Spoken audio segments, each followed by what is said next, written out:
পাহাড়ে টানা বৃষ্টি, জল নেমে আসছে সমতলে, সেই ছবি তুলে ধরেছেন আমাদের প্রতিনিধি রাজা চট্টোপাধ্যায়।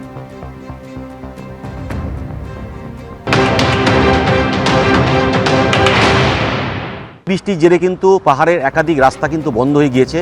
দার্জিলিংয়ের সাথে শিলিগুড়ির যোগাযোগ প্রায় বিচ্ছিন্ন বলা যেতে পারে। 110 নম্বর যে রাস্তা রয়েছে সেখানে কিন্তু ধস পড়েছে এবং একাধিক নদীর কিন্তু জল বাড়ছে। আমি এই মুহূর্তে দাঁড়িয়ে রয়েছি তিস্তা নদীর সামনে। তোমাকে আমি দেখাবো সেই ছবিটা, যে পাহাড়ে যে বৃষ্টি প্রতিবার হয় সেই বৃষ্টির জেরে কিন্তু এই তিস্তা নদী কিন্তু পুষতে থাকে।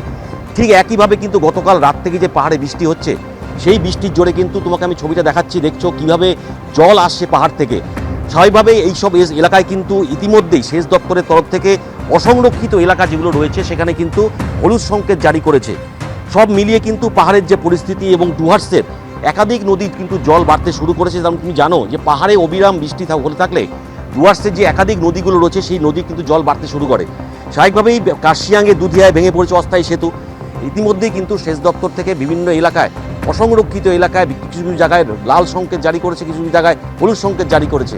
সব মিলিয়ে কিন্তু একটা বিপর্যয় অবস্থা তুমি বলতেই পারো যে গতবার যে ভয়াবহ বন্যা জলপাইগুড়িতে হয়েছিল তার কিন্তু এবারও আসতে পারে, কারণ বিভিন্ন এলাকায় সেই সমস্ত অসমর্থ কাজ যেগুলো রয়েছে সেগুলো কিন্তু এখন সম্পূর্ণ হয়নি। সবে নতুন সরকার এসেছে, তারা কিন্তু কাজগুলো করতে শুরু করেছে।